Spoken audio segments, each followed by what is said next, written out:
l'eurodéputée Reconquête, Sarah Knafo, elle a déclaré à plusieurs reprises, pas une fois ou deux fois, plusieurs reprises, que la France avait versé 800 millions d'euros d'aide au développement à l'Algérie.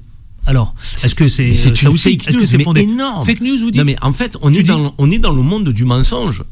Donc la France n'a jamais versé 800 millions d'euros d'aide au développement par an à l'Algérie. Mais il faut qu'elle retourne à l'école. Donc, et dire que cette femme-là sort de la Cour des comptes. Mais on est mal barré dans notre pays avec des gens comme ça. Donc c'est 131 millions l'aide au développement de la France à l'égard de l'Algérie. Et quand on regarde ce pourquoi est fait cette aide au développement, elle bénéficie principalement aux infrastructures françaises.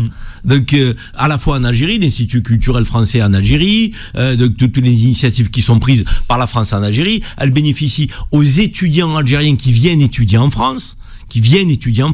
Ça veut dire que c'est pour créer les conditions, effectivement, d'avoir des étudiants qui puissent être utiles potentiellement à la France après leurs études, parce que certains restent ici. Donc ça veut dire que l'aide au développement, donc elle est, je dirais, mais mineure pour l'Algérie.